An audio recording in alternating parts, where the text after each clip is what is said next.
This is the Overtime Podcast Network.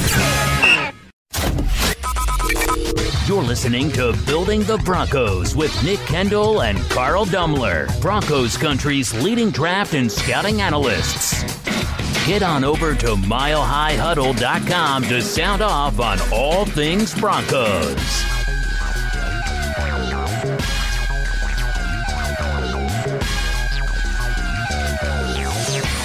Hello there, Broncos country, and it is once again time for another episode of Building the Broncos. I'm your host, Carl Dumler, and with me, as always, I have my co-host and good friend, Mr. Nick Kendell.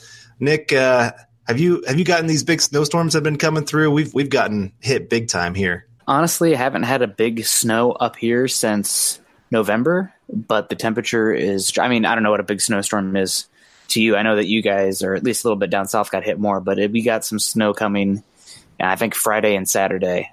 So I'm going to be inside and probably doing some cleaning and getting ready for football on Sunday. I'm not a big basketball guy, so, NBA, whatever.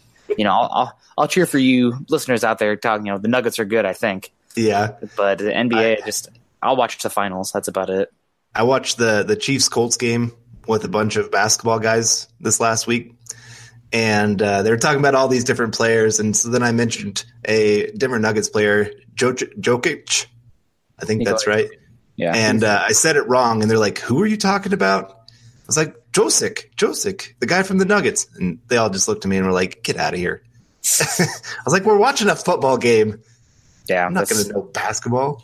I'll watch, I prefer college basketball, to be completely honest, but The Hawkeyes are always tearing my heart out, so it's just not for me. I'll get behind March Madness, I'll fill out the whole bracket, but I'm not doing much work on it. When you're football people like we are, especially when you're NFL draft people like we are, football lasts from August to April.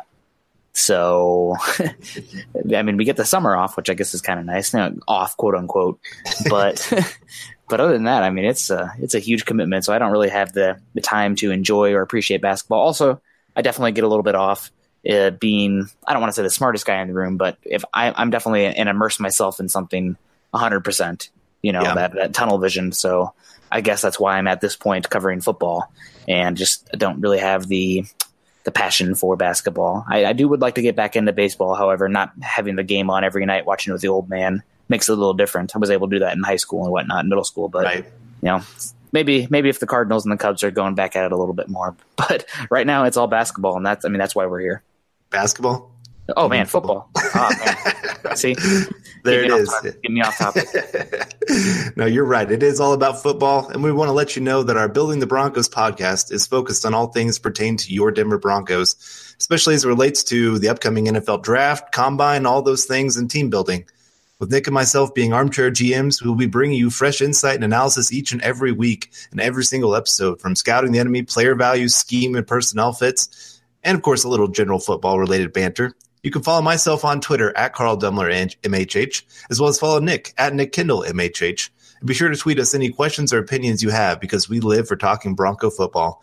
You can also follow the podcast Twitter account at HuddleUpPod. Make sure you check out ours and our co-writers' written content at milehighhuddle.com, a part of 24/7 Sports, an affiliate of the CBS Sports Digital Network. We know your listeners are as football, draft, and Bronco crazy as we are, so please give us a click and subscribe to us on iTunes as well as Stitcher. And don't forget to share us on Facebook and Twitter. We wouldn't be here today without you listeners, so as a call to action, please go and take the time to go to iTunes or Spreaker to rate and subscribe to let your voices be heard on how you enjoy our show. Well, if our fans remember last week, we kind of went into the breakdown of the roster and where some weak spots, where the Broncos could be looking to go, free agency and the draft, those kind of things. We're going to get to the defensive side here in just a second.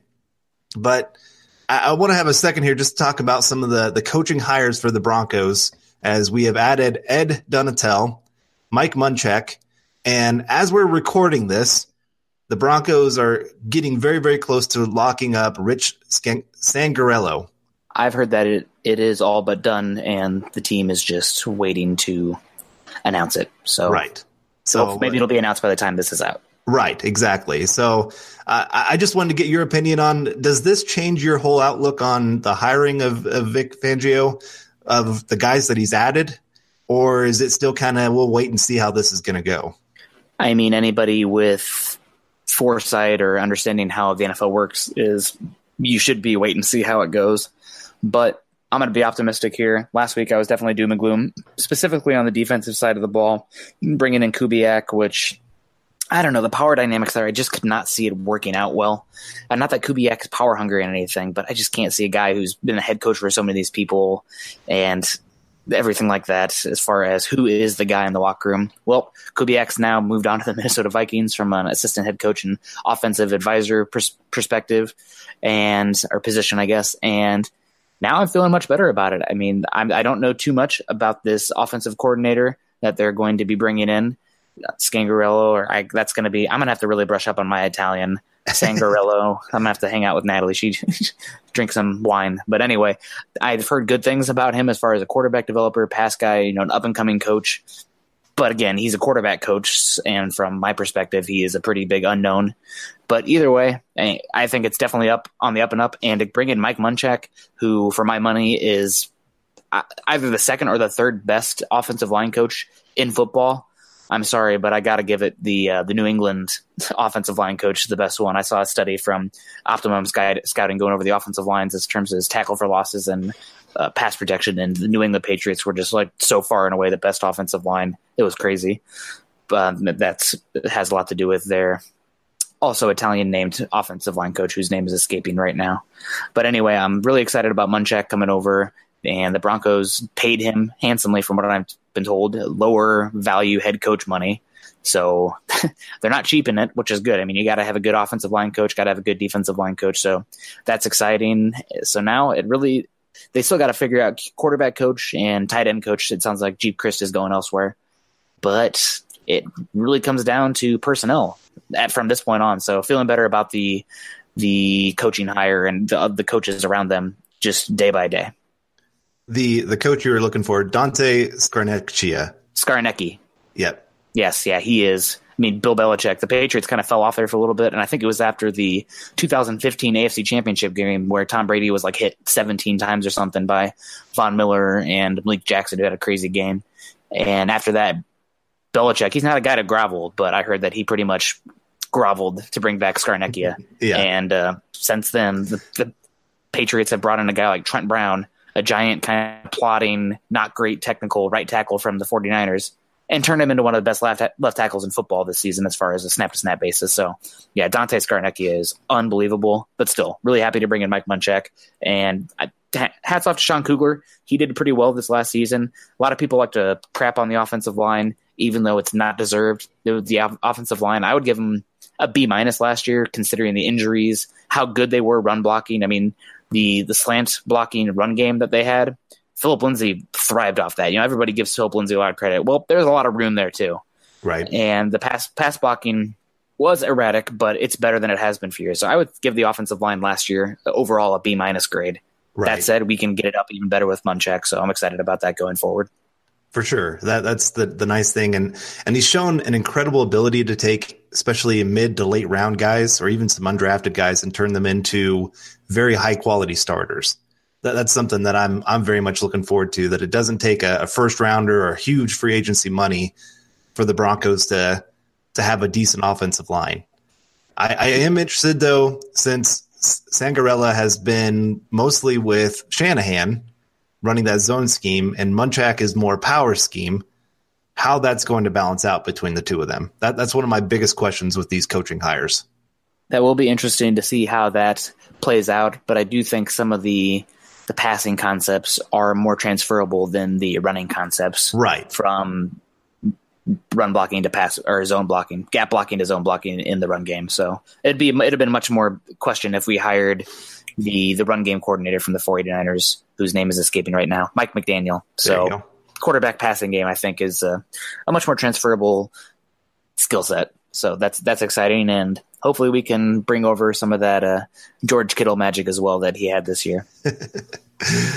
Maybe we should get one of his college. Well, it wasn't teammate, but he was a teammate. He was a teammate. Okay, yeah, he'd have been a red shirt that season, but they would have been teammates. Okay, yeah. Maybe we can bring in one of his teammates. Maybe. I don't know if either of them will be there when the Broncos pick in the second round, but we'll see. We're still a long ways out. And then Ed Donatel, he's been in the Broncos before. He's done a really good job with that Bears secondary. I mean, Adrian Amos, Eddie Jackson, both, I believe, round 3 picks, maybe round 4, definitely midday selections. And then Prince Amukamura and Kendall Fuller. Kendall Fuller is an all-pro this season. Both former first-round picks, but, I mean, their ability really shined underneath Donatel. And then also, I know, there's just all these Italian names. I know, it's true. This is going to be some work for us this year, that's for sure. I live in the Midwest. We have some Italians here, but it's mostly, Scandinavians and so many Germans. I'm one of them, so I can't talk crap. But it'll be fun. I'm excited to see it, and I really like all these hires. Now it's really the big question left is, what are they going to do in free agency? What are they going to do in the draft? And above all else, what happens at quarterback, which I think we're going to be talking about that a lot on this podcast. Yes, we are. That is for sure. And speaking of that, we have a guest speaker that is going to come on here. And Jordan Reid, he's been on our show before and just one of the best guys when it comes to pretty much anything NFL draft. You can follow him at JReid NFL. That's JREID NFL, just in case some of you are the I before E or E before I people. It is EI. But I'm very much looking forward to hearing what he has to say, as he is a guy that's going to talk about the trench warfare and also some quarterbacks. This is the Overtime Podcast Network. All right, and we are very excited to have none other than Jordan Reid join us today on the Building the Broncos podcast to kick off our draft coverage for the season. That's going to be the main focus of the Building the Broncos podcast going forward now that the season is officially over. We are going to review some of the Broncos past season still on the roster, but as you listeners know, this is very much a draft and team building podcast. So thank you very much for coming on, Jordan. How are you doing today? Good, man. Thank you guys for having me on. And you listeners, you can find Jordan's work over on Twitter, where we first met at JReid NFL. Also, he is an analyst at Cover One. Congratulations on that. I know that was a big get for them, and it's a great site. And as well as a co-host for Climbing the Pocket. Thanks, man. I really appreciate that. So, all right. Well, the big question here for the Broncos this offseason, as it pertains to the draft, same as last season and maybe the same as next season. It's going to be an issue until it's not, the quarterback position. And this season so far, there's a lot of very interesting opinions. Is it going to be the horrible class that was E.J. Manuel and Geno Smith a few years ago, or is it going to be more like the class just 2 seasons ago where you have a Patrick Mahomes, Deshaun Watson, and Mitchell Trubisky going at the top of the draft? So I'm going to kick it off with, I wouldn't say my quarterback one. I'm not sure yet. I'm not going to plant my flag on anybody yet until at least the Senior Bowl's over. But the guy that the Broncos have been linked to a lot so far, somebody that you've posted as such, John Elway, Gary Kubiak, a lot of them have gone to the school to watch this kid in person a few times, and that is Missouri's Drew Lock. Yeah, and he's, like you mentioned, Nick, he's been linked to the Broncos a lot. Gary Kubiak, John Elway, and the whole contingent of the Broncos, they've been to see him a lot of times this year, 4 times from what I've been told, at multiple games. I know they definitely were at the game when he went against Arkansas. I know they definitely were at that game when they played against each other. So they are definitely in on Drew Lock. Now we'll see if it's just a smokescreen, if they're really interested in somebody else more, if they want to trade up for somebody else. But they're sitting in a good spot at the 10th spot. But I think if they want to get Lock, I think they're going to eventually have to trade up for him, because after the Senior Bowl, which I think he's going to do very well in, just because the game is set up for him to succeed because of his skill set, I think if that's their guy, they're going to have to trade up to get him. Yeah, that's pretty much the case in today's NFL. Most of the quarterbacks drafted in the first round were guys that were traded up for. The only ones I can think of recently that weren't were Blake Bortles at 3, and gosh, not many. Most of those guys, unless you're the first overall pick. But pretty much if you have a quarterback and you see him and you like him, you got to go get him. So I want to touch a little bit on Drew Lock, because as you mentioned, the Broncos have been showing their hand a little bit. And that's something that some people get frustrated with. But I mean, everybody kind of knew that Garrett Bowles was the direction they were leaning, 2 seasons ago. And there's a lot of quarterback talk last season, but there's also a lot of Bradley Chubb talk as well. So I would guess that the Broncos are pretty high on Drew Lock, but that's subject to change as we go through this pre-draft process with the Senior Bowl, combine, interviews, everything like that. But I'm curious about your thoughts on Drew Lock, because he, like you said, Senior Bowl's set up really nicely for him. He's a big prototypical pocket passer. He's got a little bit of athleticism to him, and there's no doubt that the throwing motion and the arm are all top notch. But there's plenty of pitfalls with his game as well. And I'm actually a bigger fan than Drew Lock as what other people are making him to seem as. And Me too. You hear, oh, he's the next Blaine Gabbert. He's just another strong arm quarterback who scouts are going to fall in love with. But I see more to that than just that. And he's been labeled with so many stereotypes throughout this pre-draft process. When I went and digest his film, I really found some traits that I really liked about him. And it wasn't just the arm strength with him. I love how he's gotten better despite the environment that he's been surrounded in. And his junior tape, and I'm sure you've seen it, it was littered with so many drops. He didn't get a lot of help from his supporting cast at all.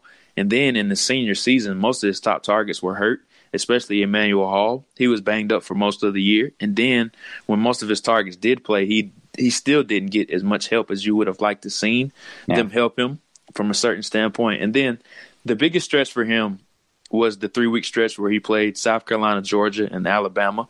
And the stats aren't great. But if you just look at the box score, you're not going to be a fan of him. But if you go back and watch that 3-game stretch, the South Carolina game was a monsoon. So I really didn't pay much attention to that tape because the rain was so bad in that game. He was just fighting an uphill battle. Against Georgia, I thought he played pretty well for the most part, but there was a lot of drops that led to the interceptions that he did end up throwing. I think he ended up throwing 2 in that game, but both of them were drops. And then the Alabama game, there really was where he played well in some spots, and there were some other areas where he did struggle, and rightfully so. Even though Clemson did beat up on that defense in the national championship game, it's still Nick Saban's defense, and it presents a lot of challenges. But I thought he showed some really good signs in that game. And throughout his tape, you see a lot of intriguing traits, and Patrick Mahomes is going to be the common comparison for him. He is not that, but he has some traits that are very similar to Mahomes. You see him throw with the fancy arm angles. You see him just throwing the ball all over the yard and 60, 70 yards down the field. He just has fantastic arm strength. But there is a lot of deficiencies there as well. That was very similar to Mahomes. He has to clean up his throwing base a little bit. What you notice about him is that he falls away from a lot of his throws. And I put this up on the timeline, and it got great reactions about a week ago. Yeah, it seems like he yells Kobe. Like he's taking a jump shot every time he makes throws, and it makes it really hard on himself to where a lot of throws are very easy, but he makes them very hard on himself. But what I love about Drew Lock is that everybody that speaks about him, he's a fantastic leader, which is what you want to hear from a quarterback. And despite him having 3 offensive coordinators in 4 years, he got better every single year. So I'm a fan of Drew Lock, and I can't wait to see him down at the Senior Bowl next week.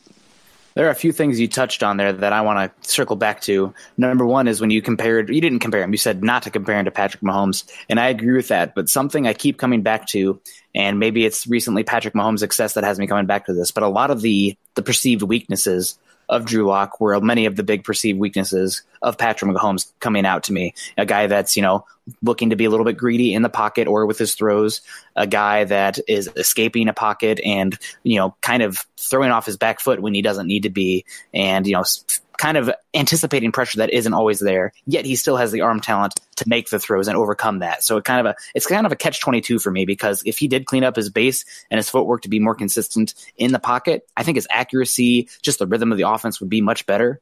But in the NFL today, you're going to get guys rushing you in your face. I mean, it's going to happen. Pass rushers are more freakish athletes than we've ever seen before. And Drew Lock has shown the ability to make crazy throws from just a multitude of platforms off his back foot with pressure in his face, and even more so out of structure, I think, this past season than we saw in years past. So I'm curious what you think about the catch-22 that is him kind of falling off the mound is something I've heard Kyle Krabs mention before, as well as anticipating interior pressure that might not be there, where that can both be a good thing and a bad thing.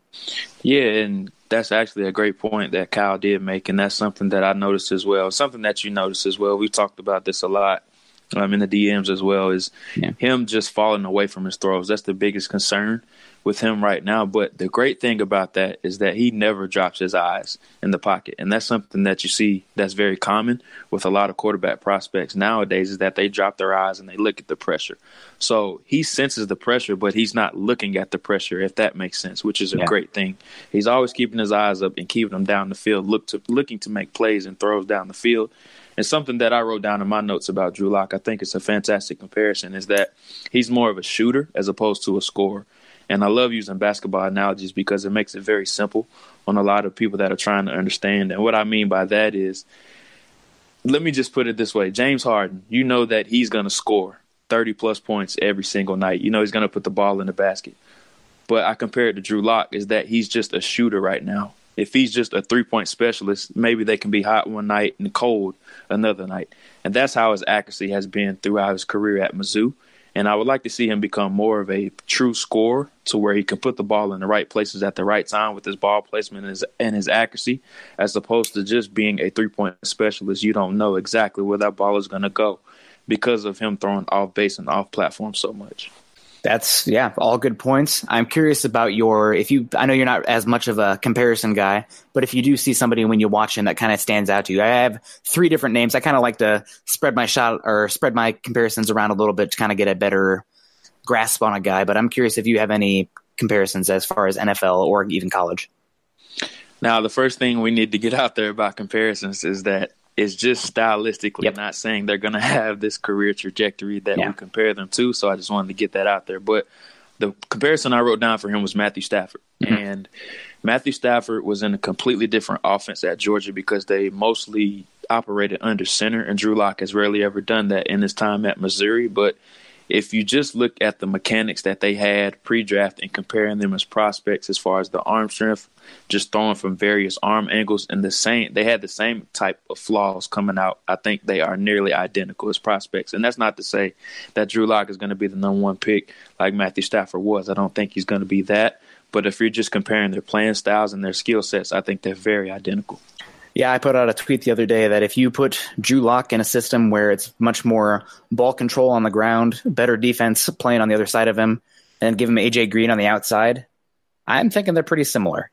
A lot of the same stuff I see on tape. I think Drew Lock might be a slightly better athlete, but Matt Stafford coming out, I would say, was probably a little bit more of a mental processor at that point. But I love the comparison. Another couple that have stuck out to me.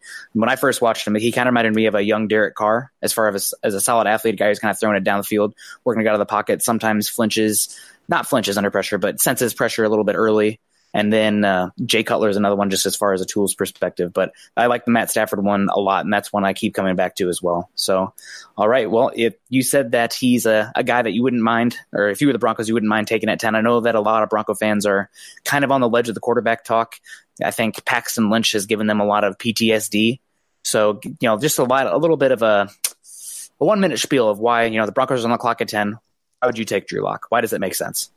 Well, I think they're in a perfect situation to take him right now. What I mean by that is they already have the bridge gap quarterback in place with Case Keenum, and everybody knows that he's not the long-term solution there in Denver. He's only under contract for 1 more year, so they have that grace period to welcome in Drew Lock, and they're not forcing him to play right away. Now, if you're throwing Drew Lock to the Wolves right away, I think you're going to set him up for failure, and he's going to end up being a bust.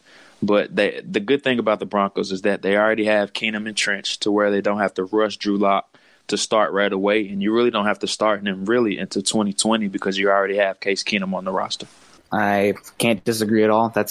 I'm definitely coming around on Drew Lock. The thing that was big for me watching him is I watched the games in chronological order, and to be able to see him, especially he's playing in the SEC. And Mizzou they're a solid SEC team. I mean, they won 8 games this year, but they were not definitely an overwhelmingly talented team. Drew Lock carried them a lot. And I mean, that big arm helps a lot in that athleticism and everything he brings. But I definitely appreciate his game more and more, especially when you're watching him grow from game to game. So that's big for me. I mean, 50-game sample size versus what is it for Kyler Murray and Dwayne Haskins? About 15? Yeah, 14, and Kyler Murray's at 17. And I know you weren't originally a fan of Lock, so it was really good to see you come around a little bit after you've dived into the film.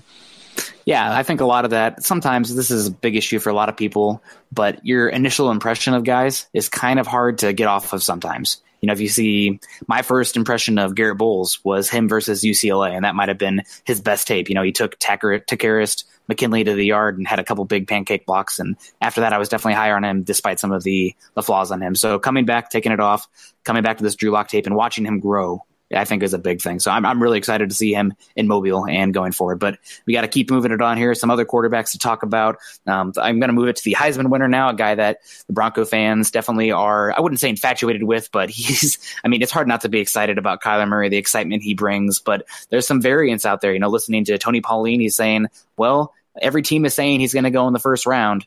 but every team says it's going to be a team other than them.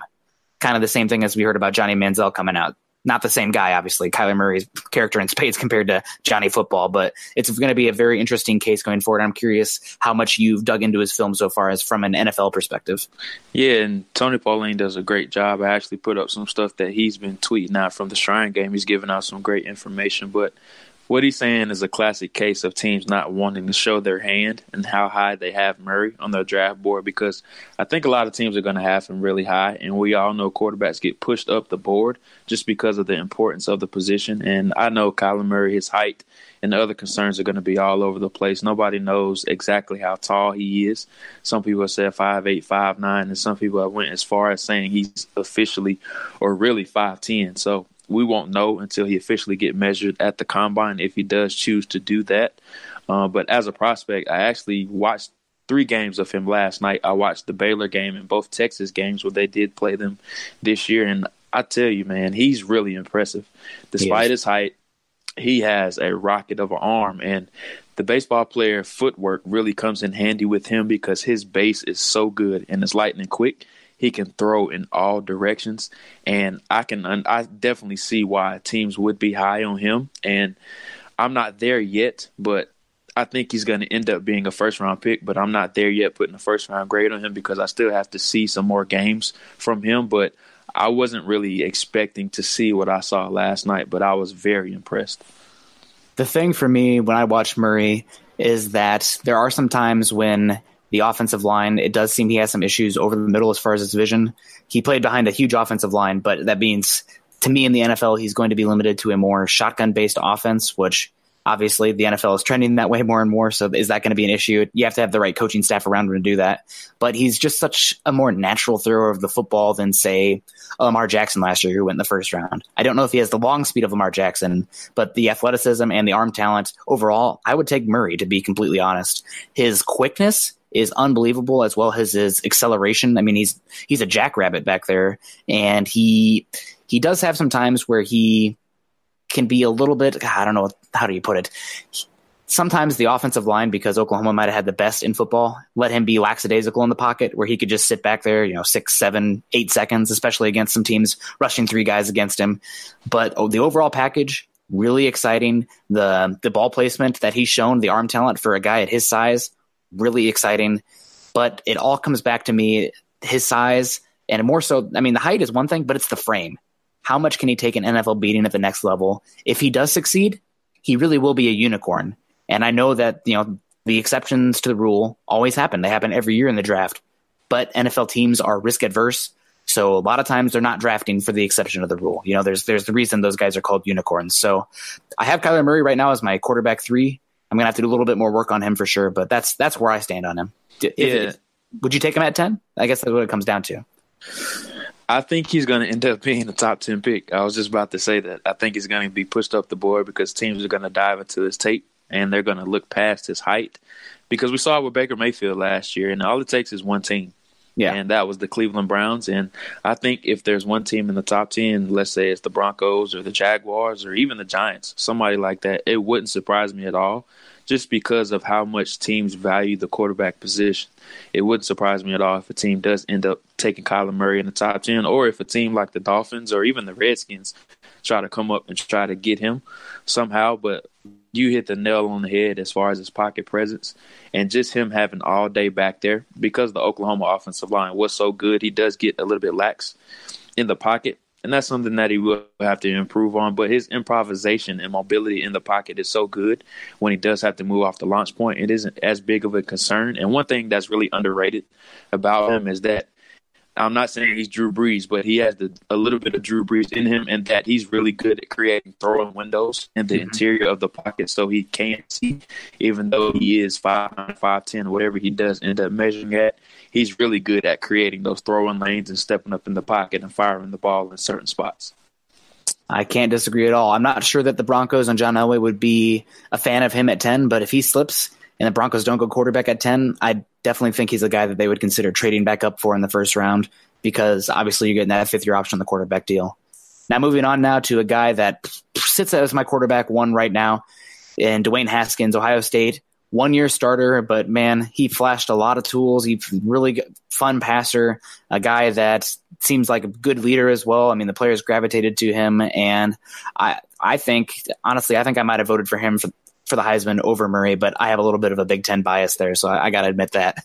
But Dwayne Haskins, right now, he seems like the guy. There's going to be some concerns. I don't know if his tools are overwhelming as far as his athleticism, as far as his arm talent. But when you see a guy that can hit some of the throws he does and the windows he does consistently, it's going to make some teams take notice. Yeah, and he's currently my quarterback one right now. And the one thing that's really differentiated about Haskins in this group is that you can see a coordinator really forming an offense to his skill set. And what I mean by that is he was a perfect match for Urban Meyer and Ryan Day.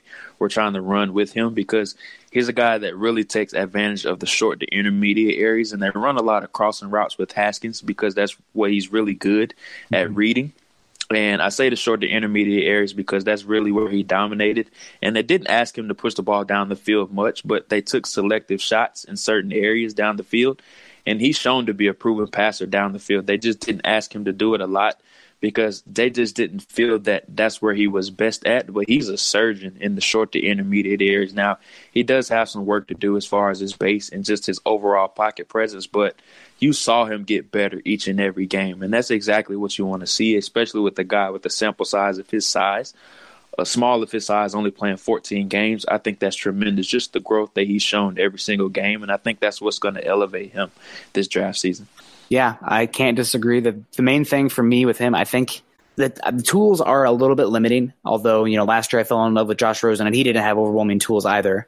And I saw that Brett Coleman today made a comparison that I've heard. A friend of mine, Andre Simone, who's another Bronco draft analyst, and he compared him to Jared Goff as far as a guy who you got to make an offense that's more of a pocket-based offense with the quick shots, with the run game, and then selective play-action passes down the field. My main concern with Haskins that I saw, and it definitely improved over the season, but I still have some questions about his ability under duress. You mentioned the eyes. I feel like Haskins' eyes did stay up better, but, I mean, watching that Purdue game, watching the Penn State game, he's somebody that when he's forced off his spot, I did not see the ability to correct that platform or be able to throw off a variety of platforms. It improved over the season went on, small sample size. That's one of the big concerns here with him because, I mean, how much was it? Just kind of getting it together there. But I'm curious about your questions about him as far as being forced off the spot and offensive fits. Yeah, and that's a fair assessment and something I wrote down as well. He's not a really mobile quarterback, and I think that's where a lot of people are getting a misconception about him. He's not a mobile guy.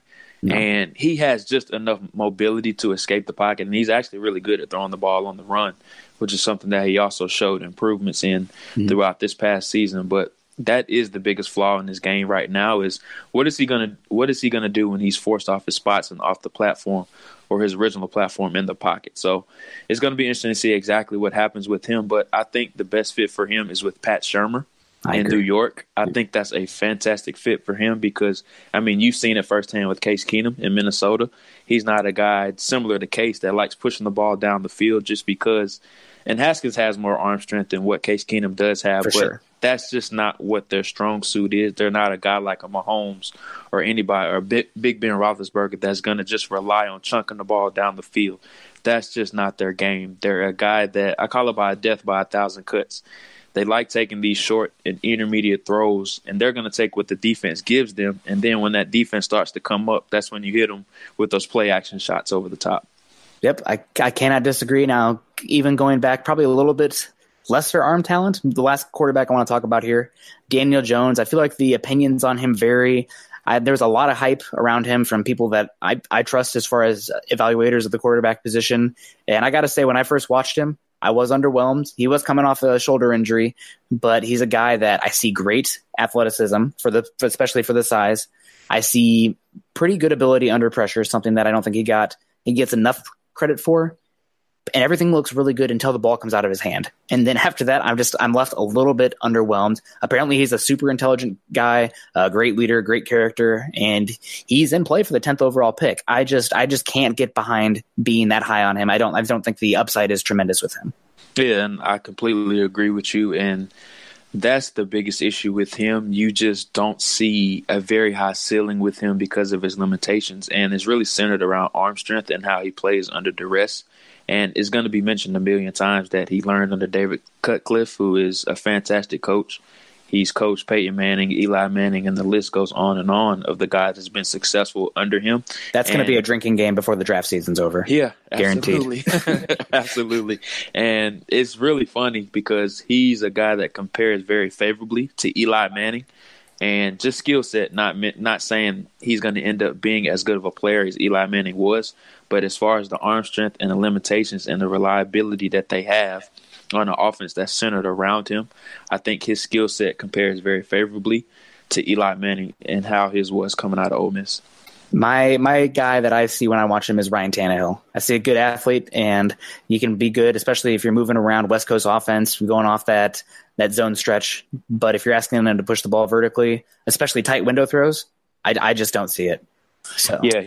He's the king of the RPO game. Yes. They did a fantastic job of centering that offense around RPOs just to protect him, and that's what he's best at reading at. Mm-hmm. He's fantastic at reading those RPOs. So if he gets in the offense that's RPO-centric, I think he can definitely thrive. For sure. All right. Well, this always happens on this podcast. I mean, you've probably heard it before. We always end up going a little bit long. We wanted to talk offensive line and defensive line as well, but we already are at 20 minutes here on the quarterback, so I'll dealer's choice, offensive line or defensive line. What do you want to talk about today? Well, the Broncos are pretty stacked at D-line, and they need some offensive linemen, so let's talk O-line. All right, but I will say there's only one answer to how much pass rush does a team need. The answer is more.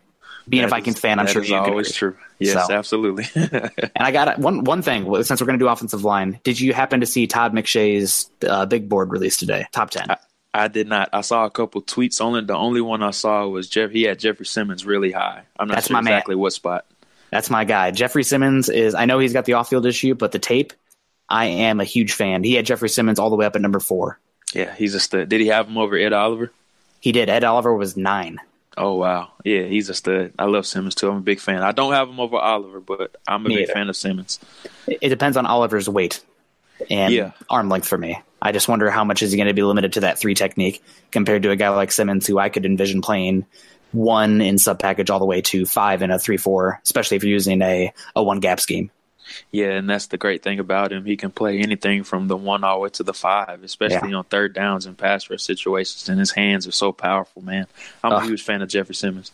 I got to watch it firsthand because he played the Iowa Hawkeyes in the bowl game, and he absolutely destroyed the first drive of the game. I think he had a 6-yard tackle for loss, beating the right guard on his own stretch to the left, and then he stuffed a guy, a double team, to running right at him, and then he had a sack. So, I mean, I've been a big fan of him for a bit. I've been converting some people as well, but I'm very high on Jeff Simmons. So I was curious about your opinion on him as well. But we'll move over to the offensive line, and there's a lot of different opinions on the offensive line this year.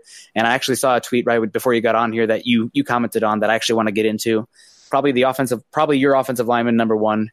My offensive lineman number 1 right now, Jonah Williams. A lot of different opinions on him. Tony Pauline saying the NFL teams are saying he's not a top 10 pick. Yes, a lot of teams think he's not a left tackle, maybe not even a tackle at all. But I'm curious about your overall thoughts on Jonah Williams, comparisons, scheme fits, and just overall player. Oh, it's the Connor Williams debate. Williams debate all over again from last year. Is how long are his arms? How much does he weigh? How tall is he really? And I'm not sure exactly what Connor Williams weighed in, but I think it's going to be in the same range as what Jonah Williams is going to weigh in. They're both around 6'5", 300 pounds. So, and they have those shorter arms. I know Connor Williams played tackle at Texas as well, just like Jonah did at Alabama. So there's going to be some questions about whether he should move to guard or if he should move to tackle. But I think Jonah is a much better prospect than what Connor was because he has much more nuance to his game and awareness of the position. And the competition that he faced week in and week out, I just think he played against better pass rushers, and he just passed the test with flying colors every single week. And he didn't have a completely clean resume. He had some stains here and there, but they were very scarce and they were very spread out. So his negative snaps definitely outweighed the negative snaps that Connor Williams did have at Texas, but I just think how smart he is and how powerful he plays. I think that's what's going to help him overcome those arm length questions that's going to come about him. And Maybe he doesn't play left tackle, but I definitely think he can play right tackle. And there's not really much of a difference to me because I think both spots are supremely valuable in this modern day NFL game because pass rushers are playing both sides of the ball now. So I don't really see how much more valuable a left tackle is as opposed to a right tackle. But I'm a big fan of John Williams, and if I'm the Jets at 3, I would be completely comfortable with taking him to be the blindside protector of Sam Darnold. But I think it's going to be a classic case of teams overthinking him, and we're going to see that a lot leading up to the draft. Yeah, for me, when I watch him, there's nothing really overwhelming about him as far as, the size, the speed, the length, or anything like that. But it seems like he's always in balance. And he's also not the most tenacious blocker. But to me, that brings me back to Ryan Ramczyk. And I'm not sure if he's going to be the same player, but to me, I think you put him at right tackle, especially in a passing offense, and you can set that down for 15 years. And that is a great comparison because they both had the same issues coming out as far as, height, weight, athleticism. Both were labeled as having heavy feet for whatever reason. I didn't really see that with Ramczyk. I thought he had really good feet. That was one of the better parts of his game. And both of them have extreme power. And I completely agree with you. And Jonah's biggest deficiency right now is that he doesn't show a consistent mean streak. Yeah. You're rarely ever going to see him have those devastating blocks where he just drives guys into the turf. That's really just not his game. He's a guy that's very patient, and he's just focused on staying in front of his guy.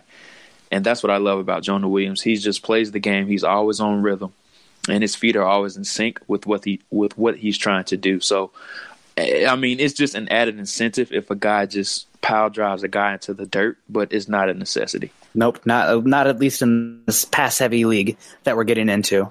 But speaking of guys that drive dudes into the dirt, I'm going to go with a guy that I thought I was pretty high on, at least about, a month and a half ago. I was saying, hey, maybe this is a guy the Broncos should look at in the second round. Well, all of a sudden we're talking about a top 10 prospect, and that's Cody Ford, right tackle for Oklahoma. First year playing there, took over for Orlando Brown Jr., and man, I'm a big fan of him. I don't know if I'm a top 10 level fan of him, but it's going to depend on how he measures length and everything like that. But I'm curious about your thoughts on Cody Ford. Is he going to stick at right tackle at the next level? Do you think he can kick at left tackle? Better scheme fit? And if he does have that versatility to be a guard, if he does end up failing outside first? This is my guy right here, man. I'm a huge fan of Cody Ford. He's probably going to end up a top 12 prospect for me. He's probably going to be in that 10 to 12 range. I haven't finalized my rankings yet, but that's probably firmly where he's going to be. And I just love the upward trajectory that he has shown. And he's only started at tackle for 1 year. That's what a lot of people don't really know about him. This was really his first year ever playing tackle, and he took over for Orlando Brown Jr.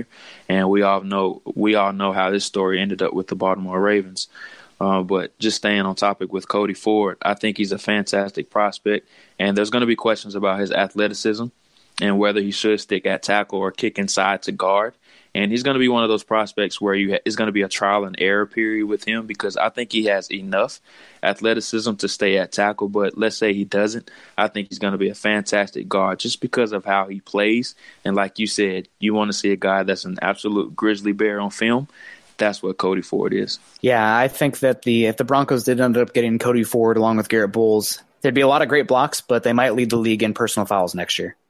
I remember going through Twitter after Cody Ford's game, just kind of see if I can find any clips or anything. Everyone's like, oh, another personal foul by Cody Ford, which I got to bring it back a little bit, but I do love the tenacity. And if you're going to have that kind of that learning curve where you need to dial it back, do it in college before you get to the pros. So, right. I mean, there's a lot of eyes on you at Oklahoma still, but that's okay. People will forget.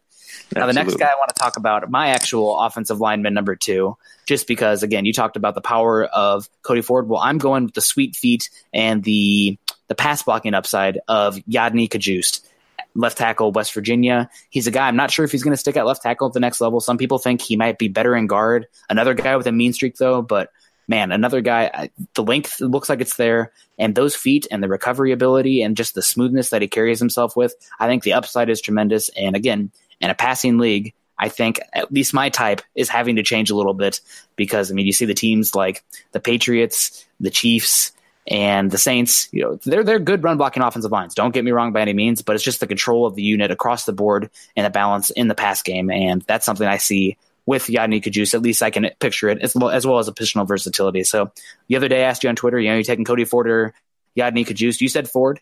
I'm going to throw it out there right now. I'm a Kajust guy, but I'm curious about your thoughts on him. Yeah, and I mean, I wouldn't be mad if you took him over Ford because I think both are fantastic prospects. And you talk about a guy that has really sweet feet. Kajust is your guy because his pass sets are so violent and they're so urgent. That's why a lot of pass rushers are unable to get around him, and speed just doesn't affect him at all. Now, where he needs to make his biggest strides are in the running game, because when he has to make single blocks or if he's left by himself to make those blocks in the running game, he can be a bit uncertain, but his hands are so powerful. You just see him jolting guys back in the running game. So when he becomes more confident and more certain with what he's doing in the running game, I think he's going to be a fantastic prospect. Now, whether that's at tackle or guard, I think he can succeed at either one.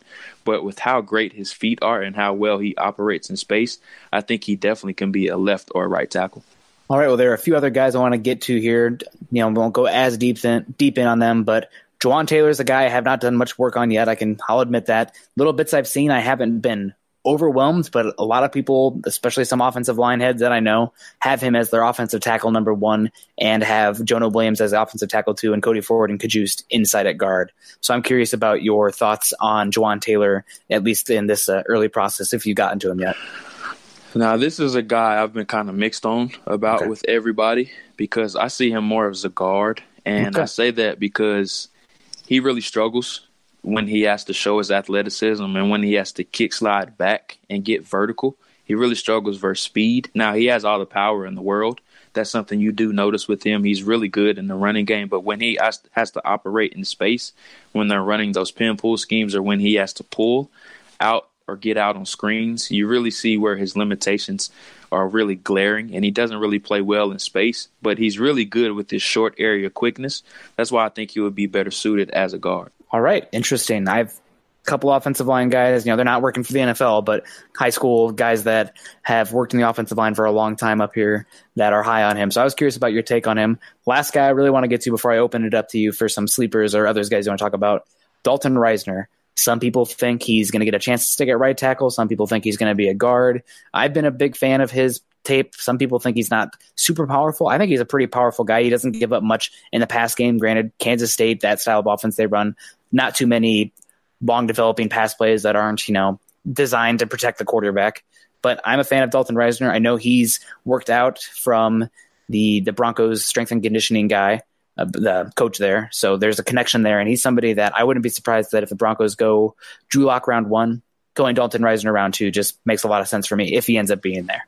Yeah, I definitely could see that as well. And I think he would be a really good fit there. And I think he's another guy that's probably going to have to end up kicking inside to guard. And he shows that nasty mean streak that you love to see, similar to a Cody Ford, just finishing guys in the ground. And he's not satisfied until he does that, which is really good to see from him, just how violent and urgent he does play the game. But he does show some athletic limitations when he does have to kick slide in his pass sets. He does show some athletic limitations in that area, but it wouldn't surprise me if he does end up succeeding at right tackle just because of how strong his skill set is and how long he's been playing the position. He also has some experience at center as well, so he's never played guard in his time at Kansas State. He's only played center and right tackle to this point, so it'll be interesting to see if the team does draft him to play guard, how he adjusts to that spot. I'm sure that we will get a chance to see that in Mobile.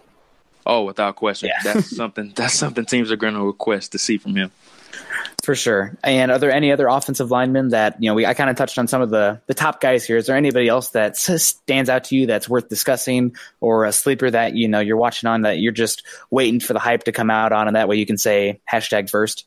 Well, I won't be the first guy, but this guy's going to be in Mobile, and I think he's going to have a fantastic week.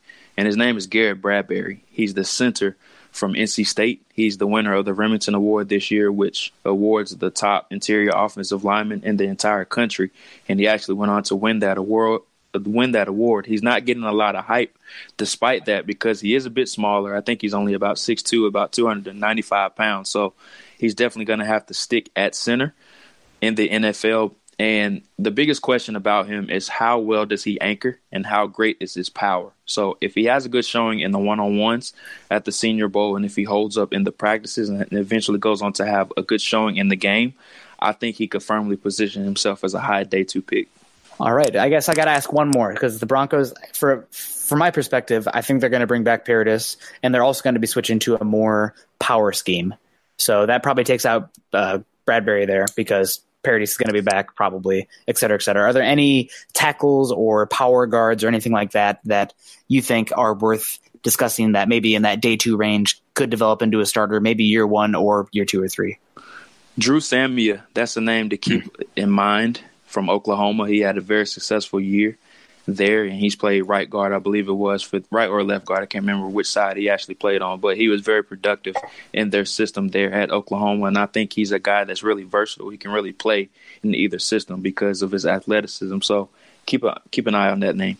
All right. Well, that was Jordan Reid, analyst over at Cover One and co-host of the Climbing the Pocket podcast. Make sure you follow him on Twitter at JReidNFL. It's REID, not read like a book, REID. And thank you very much for coming on here. Hopefully we'll get another chance to get you on here, maybe even before the draft again. I know that you're heading down to Mobile this year, so congrats for that. Maybe you can kick up some of that hot air from down there up in Iowa, because it's going to be, gosh, I'm not looking forward. We were spoiled here for a little bit. December was really nice, but it looks like it's going to be pretty cold from here on out. So I'm already looking forward to spring and everything like that. Combine, and right around after that is the draft. So congratulations. Thanks for coming on, and good luck with Gary Kubiak and Rick Dennison and Greeny and everybody over in Minnesota. Thank you, man. It's a pleasure to be on here, and thanks as always for having me on. This is the Overtime Podcast Network. All right. Well, want to thank Jordan Reid once again for coming on. Hopefully we'll maybe even get it on again before the draft is over, but he's a great follow on Twitter and just a nice guy as well. There's a lot of smart people out there, but from my perspective, if you can be smart and not be a jerk, you're okay in my book. So that he's definitely one of those dudes. So definitely recommend following him and checking out his work. But now it's time to move on. Last week we covered the offense. This week, time to cover the defense, which is really going to change a bit this offseason. I'm really curious to see how this is going to change under Fangio. We went from Wade Phillips to Joe Woods at Vance Joseph, and I feel like Vance Joseph and Joe Woods tried to replicate Wade Phillips more than develop their own defense, which, not a bad theory considering how good Wade Phillips was here in Denver. But now it's going to change a little bit with Fangio. But I got to start up front. Probably my favorite position in the entire NFL. I love quarterbacks, don't get me wrong, but defensive line, pass rushers, the big uglies that get after the quarterback, that's the way to my heart. If you follow me on Twitter at all, you know that I'm hyped about defensive line in the draft every year. So every year. Go ahead, Carl. Let's kick it off here. Defensive line. Yeah, and I'd just like to say, this is probably your biggest dream kind of draft with how much the interior defensive line especially just dominate. It would be if the Broncos didn't need quarterback. Oh, okay. There you go. That's a good point. That's gosh, I really want to get quarterback settled so I can dream about all these other scenarios. But until then, everything just keeps coming back to quarterback. I know it's true. One of these days we'll get that settled and we'll be able to talk about anything else. Mm. But the defensive line right now under contract, we have Derek Wolfe. I thought had a very underrated season and very much showed up as big time in the run game, especially. But he has an $11 million cap hit. $2.4 million dead money if he is cut, $8.6 million in savings. And there's a lot of people that were kind of talking before the season because he had been so injury prone and all these different things. There's even talk about him retiring. And so some people were thinking this would be one of the big cap cuts for this upcoming season. And it's kind of looking maybe the opposite direction on that, where he's stepped up, been a leader, gotten himself back healthy, and one of the key pieces to keep around the Broncos. But moving on from him, we have DeMarcus Walker, $1.4 million cap hit, $915,000 in dead money. Adam Gotsis, $1.3 million cap hit. And then we have some free agents in Domata Pecco and Zach Kerr. And then, of course, Shelby Harris is a restricted free agent. So very, very good chance he'll be back next year. I wouldn't be shocked if the Broncos went ahead and put a first or second round tender on him just to make sure that no other team can get him. Wouldn't you say?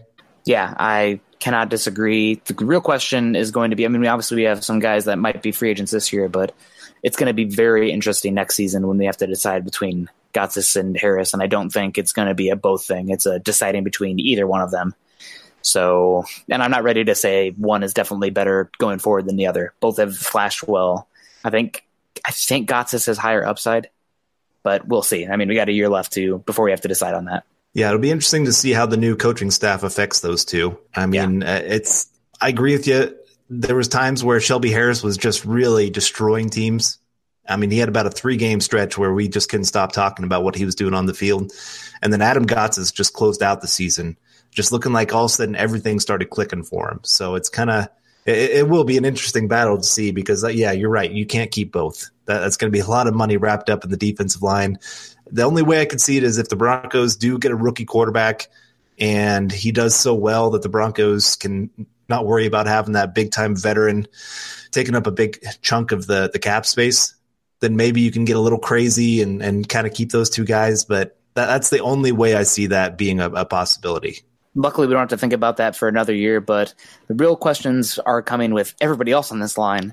Derek Wolfe, I'm assuming that he's going to be back next year. However, his cap hit it's not terrible, but he's not the pass rusher he once was. And as you'd hear us say on here, or anybody really talking about the league these days, if you're not getting after the quarterback on the defensive line, you're not really worth a huge amount of money.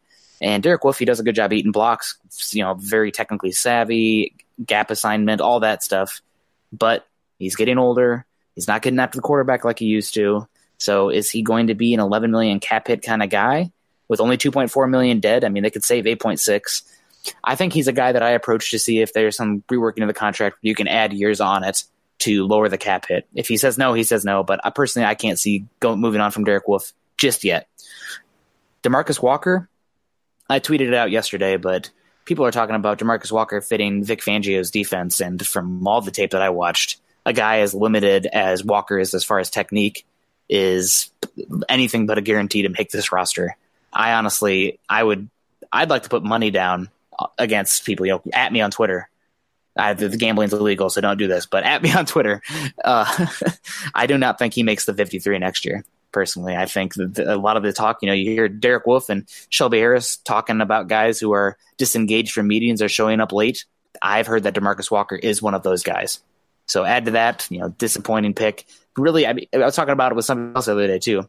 The Paxton Lynch pick, in the grand scheme of things, how it turned out, was the worst pick the Broncos have made in the past, 5 years or whatever, just because it set them back using a first-round pick on that, yada, yada.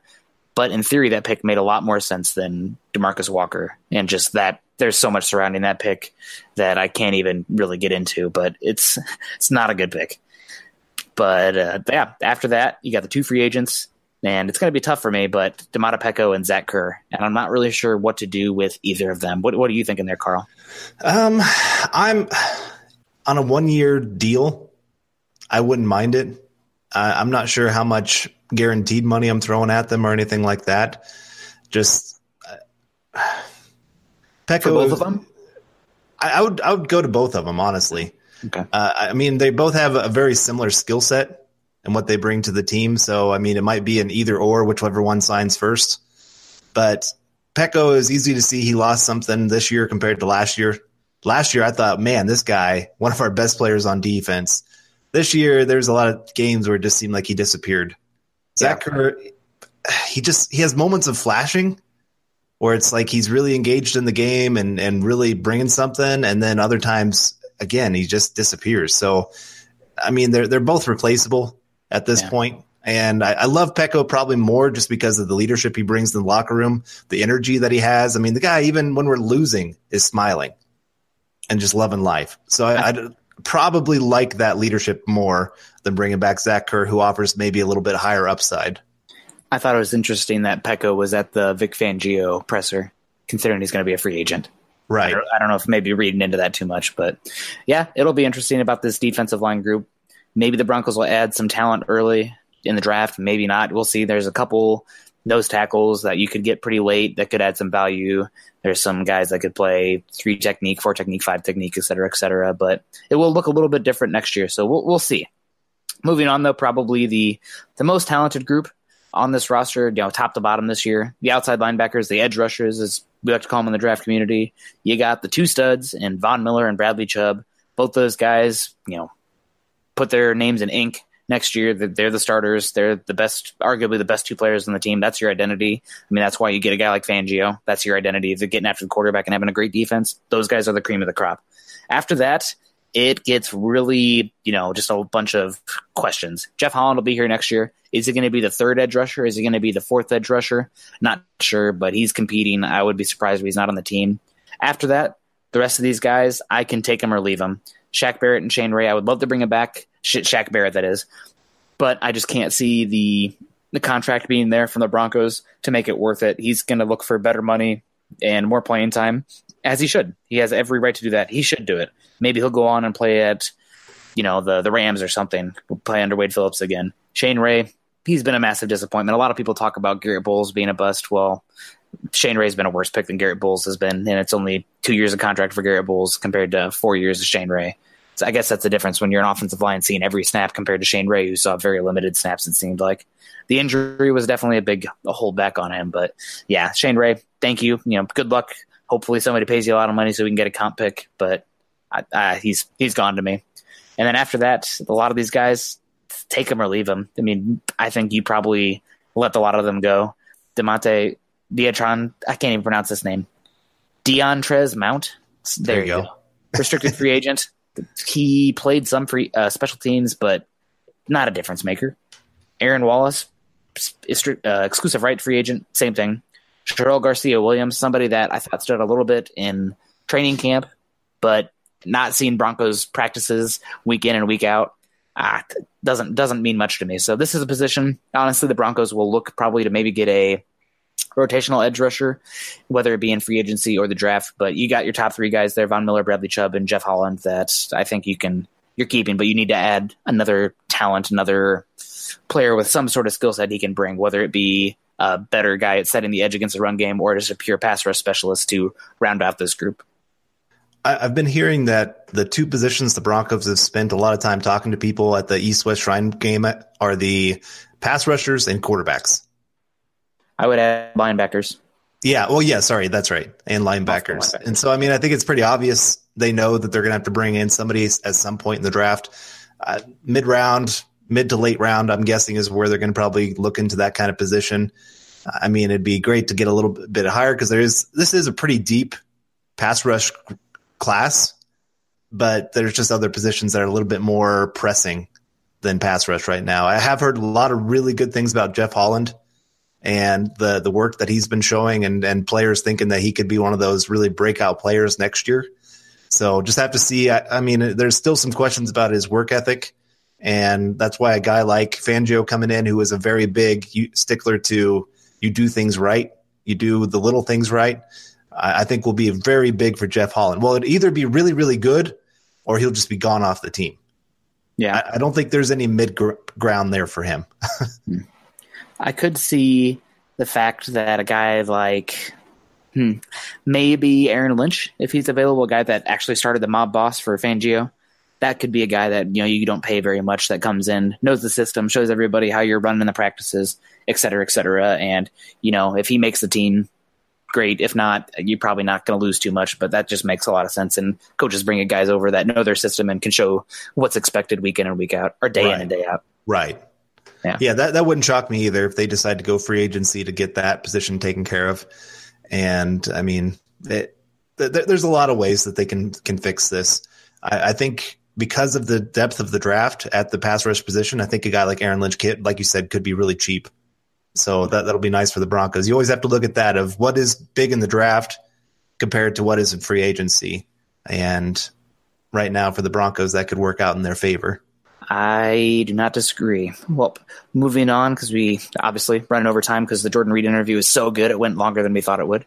Off-ball linebackers, and this is one I'm going to kick it off to you since I've been spouting hot air over here up in Iowa with the edge rushers talk. But off-ball linebacker, one thing I will say, a lot of talk about what Fangio is going to do with the linebacker position. He does seem to be a guy that prefers speed, but he can make do with more classic guys, kind of like Borland and whatnot.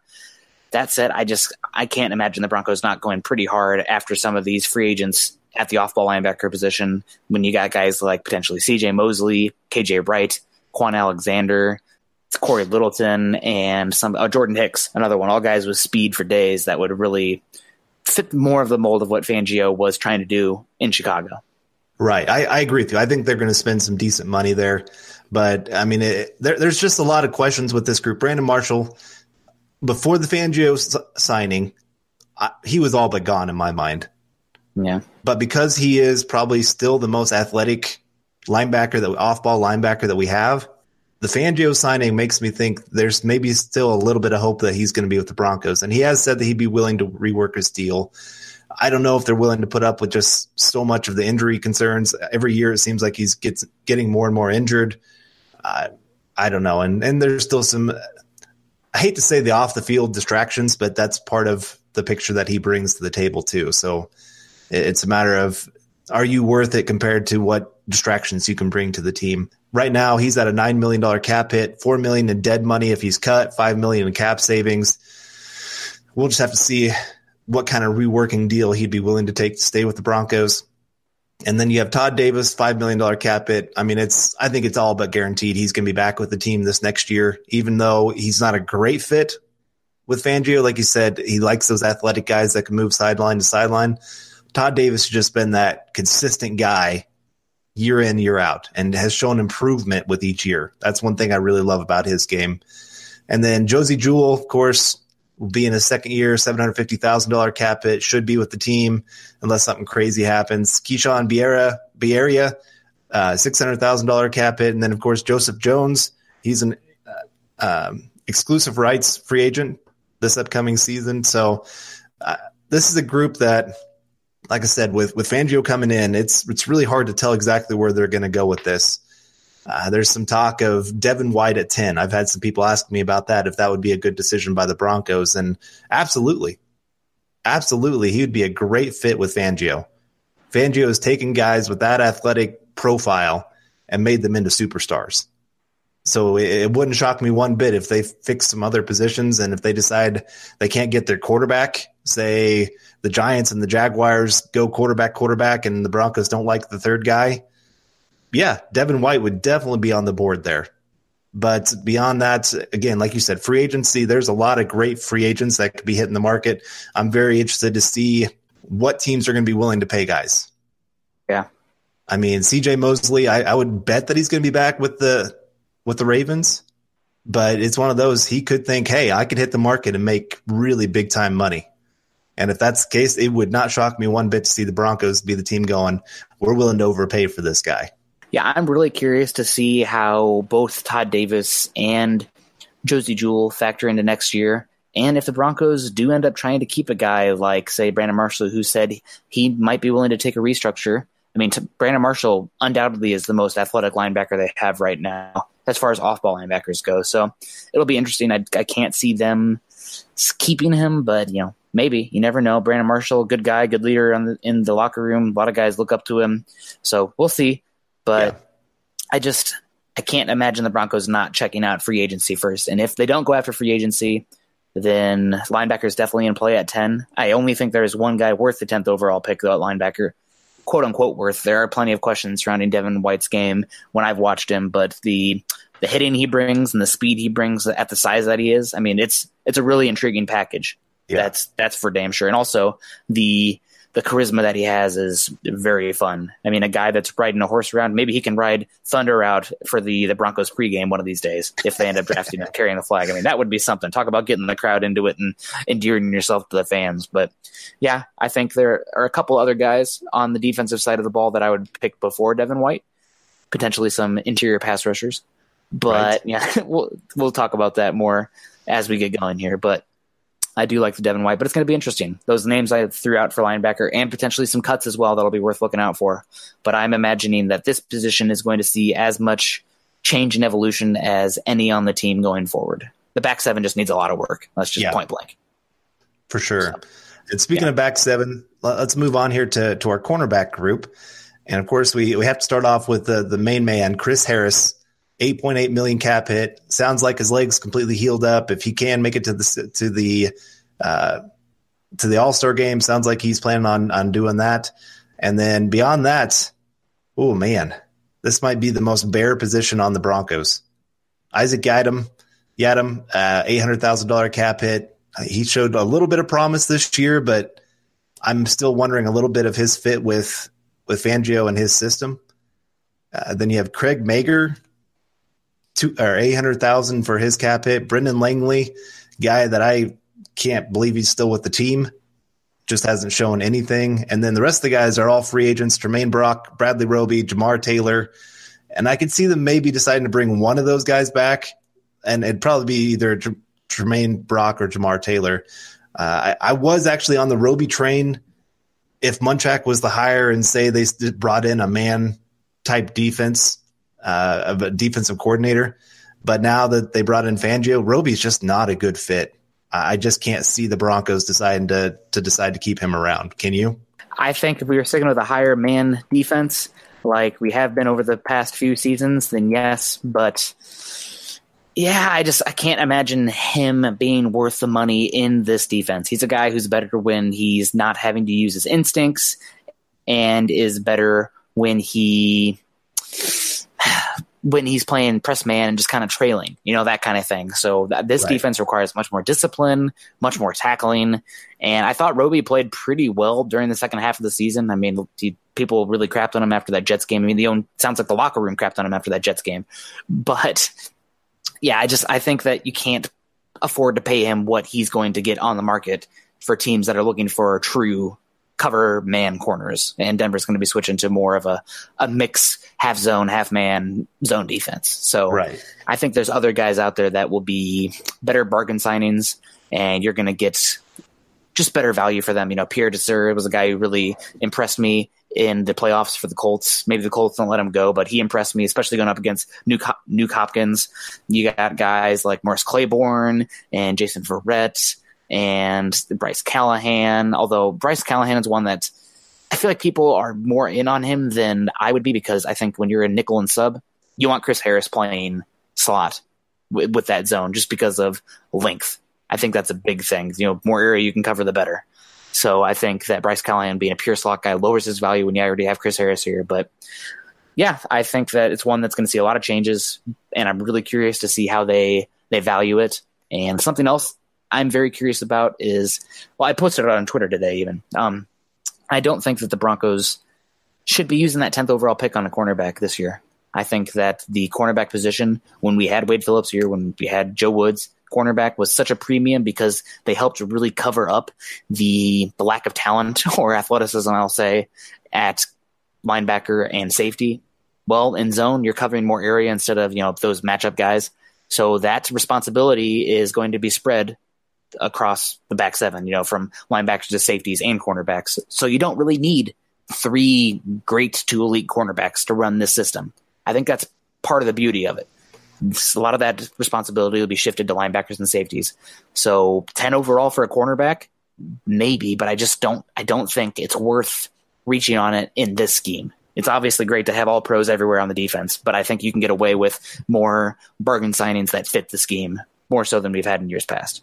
You're right. I mean, you look at for the Bears are a great example, bringing in Amukamara, who had been not really a bust, but nothing special for being a first-round pick, and then he comes to the Bears and turns into a great player. Fuller as well was one that, he was a good player, but they turned him into an all-pro player.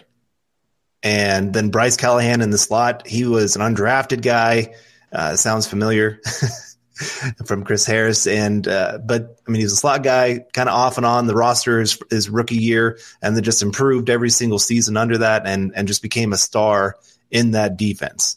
And so I think they've kind of shown, it kind of reminds me of the Seahawks.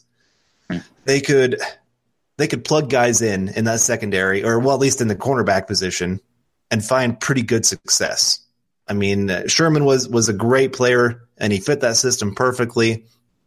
But they always seem to be able to find that second guy that they could plug in and still have pretty good success on that side too. And so sometimes system outweighs that of talent. And you start figuring out in every different system, there's different positions that have to have star players.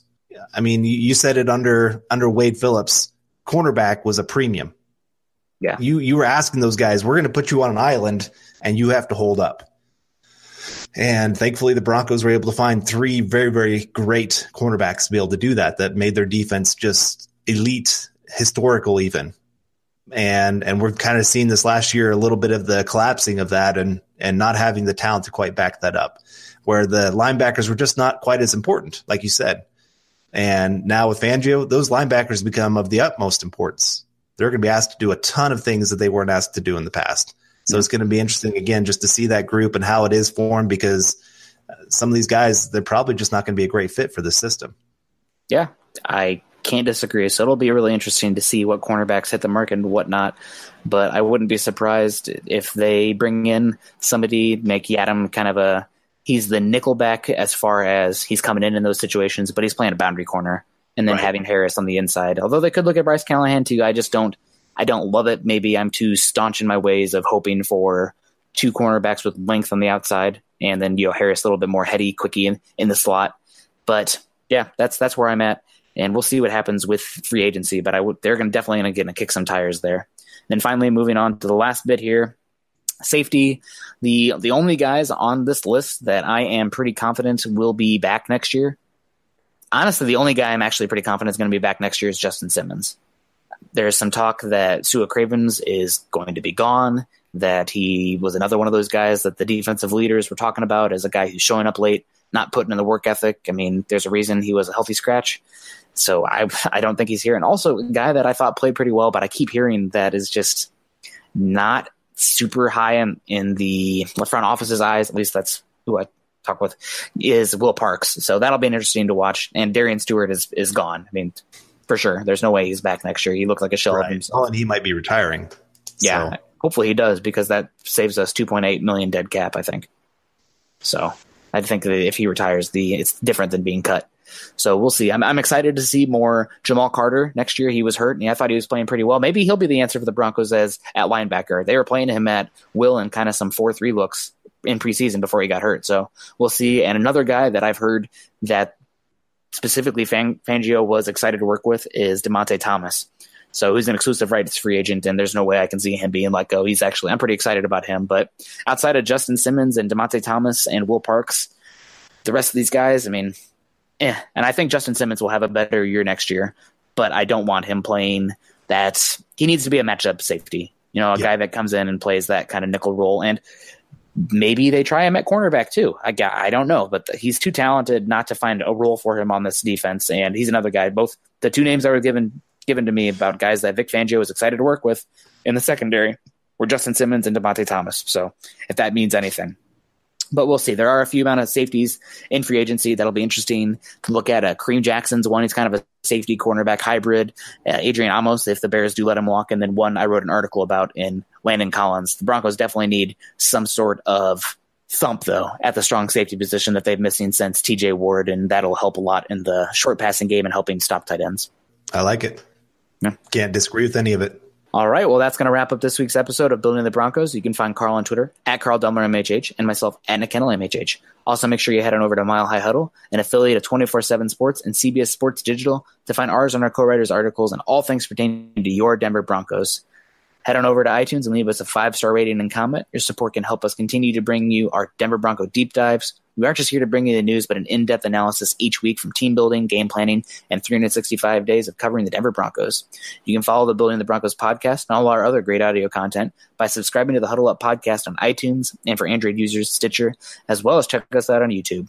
You can follow us on Twitter at Mile High Huddle and at BTB Football Pod. Again, please be sure to subscribe and rate us and reach out to us, as we love interacting with fellow Bronco fans.